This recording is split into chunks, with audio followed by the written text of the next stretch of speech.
Hello everyone, my name is Sudeepa and this is a critical analysis of the picture book Fair Skinned Blackfella by Aboriginal author Renee Fogorty.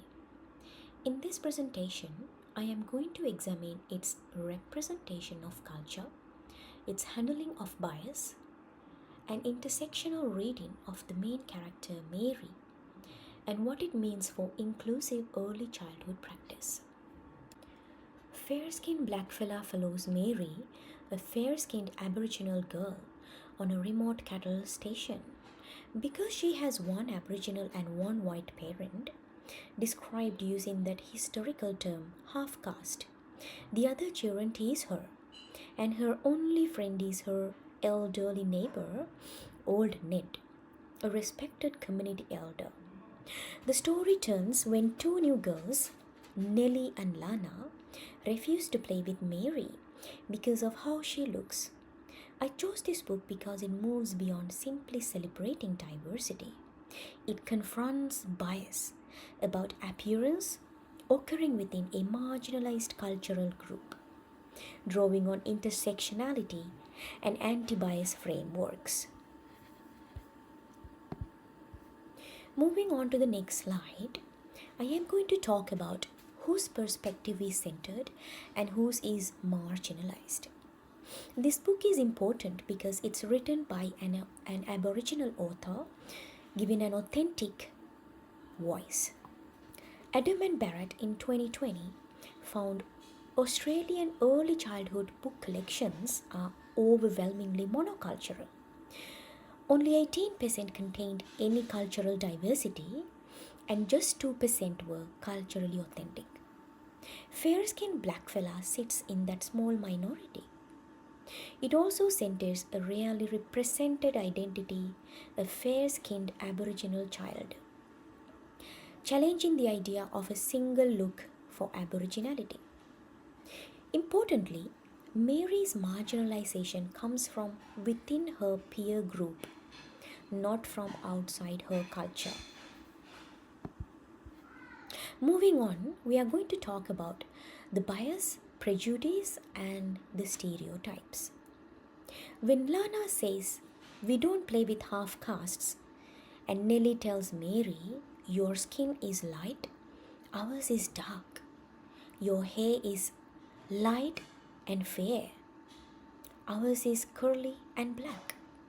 The text models explicit, conscious prejudice, not the bias we usually discuss.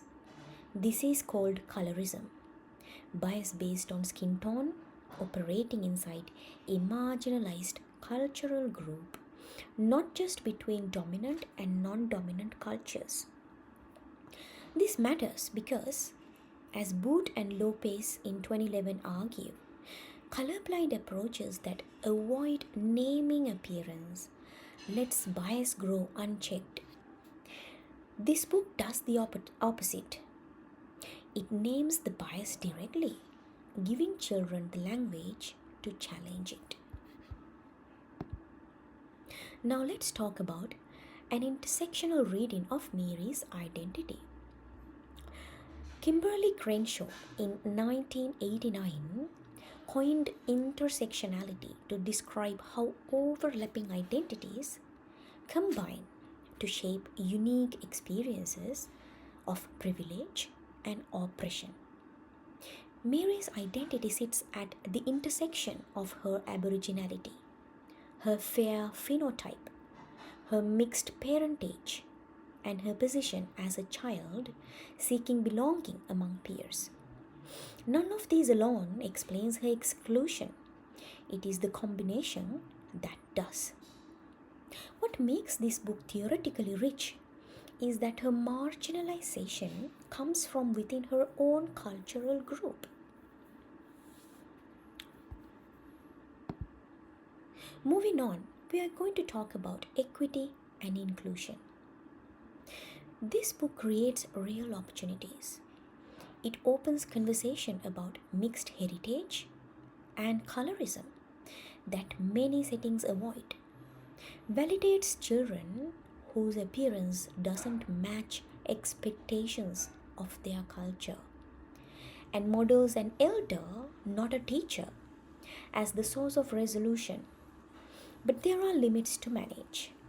Half caste is tied to Australia's assimilation era policies, and then the stolen generations.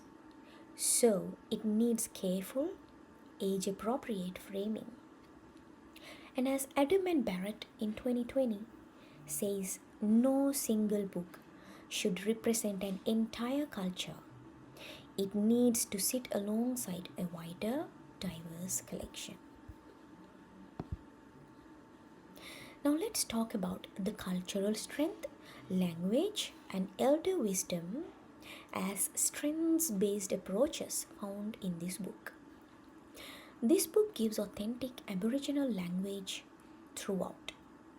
Words like Goonie, Babine, Bila, Givang, treating children's cultural knowledge as a strength.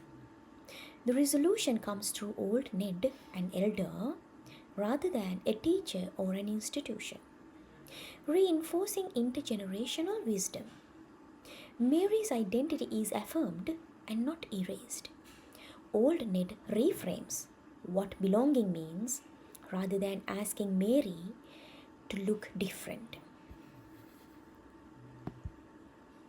Now let's talk about the pedagogical application. This book aligns closely with the EYLF and the National Quality Standard. Under the EYLF Outcome 1, children have a strong sense of identity. It supports affirming that identity is self-determined, not defined by appearance. Under National Quality Standard Quality Area 1, educators can base explicit conversations about skin color and family diversity on the story. Under Quality Area 6, it prompts inviting elders or community members in, mirroring old Ned's character. Practically, I would recommend educators to pre-read the text, prepare language for half caste, facilitate open discussion rather than a colorblind reading, and pair it with other Aboriginal books to avoid tokenism. Moving on to the conclusion, I can say a fair-skinned blackfella is a small but significant counter-narrative in a landscape where only 2% of early childhood books are culturally authentic. It names colorism explicitly, giving children language to question appearance-based exclusion. Its real strength is shown that bias can occur within a cultural group, not only between dominant and non-dominant ones, pushing us through celebrating difference towards examining the power and about their power dynamics. So all in all, this is a powerful resource for affirming identity in Australian early childhood education.